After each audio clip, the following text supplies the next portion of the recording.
O ito mga kabunyog, pahiya si Bato sa sagot ni Diskaya. Yung kontratista, pahiya. Kasi tinanong ni Bato, kailan ka ba nagsimula na mag-engage ng mga flood control project sa DPWH? Kasi sabi ni Diskaya, nagsimula silang yumaman ay maging successful daw sa ano naman nila, mga yung biglang yaman nila.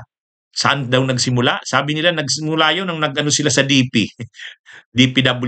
O kaya ang tanong ni Bato, kailan ba kayo nag-engage sa DPWH yung mga flood control projects? Alam niyo kung anong sagot ni Diskaya? 2016 po onwards. Mula daw 2016. Eh ang problema ang 2016, Duterte. Duterte.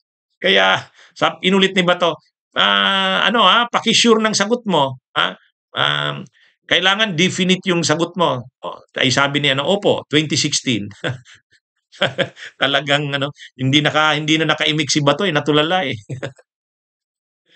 Si Bato hindi niya inaasahan na ang magiging sagot ni Diskaya, yung kontratista ng mga flood control, yung controversial na kontratista, hindi niya inaasahan na 2016.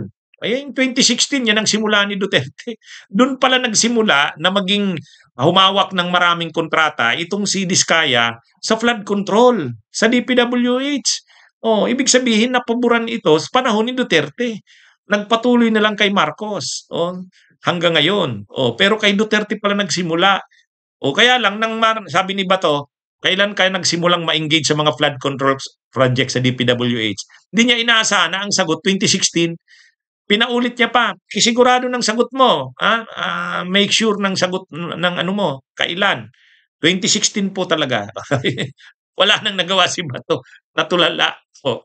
At ang patunay niyan na talaga namang kay Duterte na nagsimulang bumelo itong si Diskaya, lumabas pa sa investigasyon ng Philippine Center for Investigative Journalism na itong kumpanya, yung St. Gerard, dati pa kasi St. Gerard ang kumpanya niya ni Diskaya. Mayroon itong joint venture agreement sa maraming proyekto sa Davao City. Maraming infrastructure projects doon, joint venture, yung St. Gerard ni Diskaya, at saka yung CLTG. Yung construction company ng pamilya ni Bongo, ay ang CLTG, Christopher Lawrence Tesorogo yun eh. Kaya talagang nakabuelo talaga ito, o umalagwa ito, maraming proyekto itong nakuha sa DPWH. Lalo na flood control projects, panahon talaga ni Duterte. Yan. Kaya Duterte contractor ito. Si Duterte ang nagpalaki dito. Ang mga kontrata nito sa Davao, marami.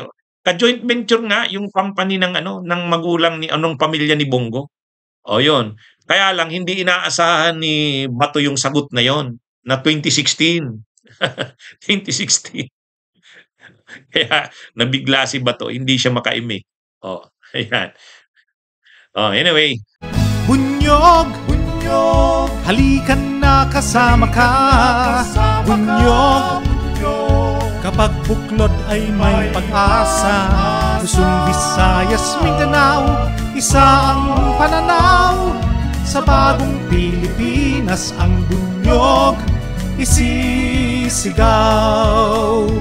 Bunyog, bunyog.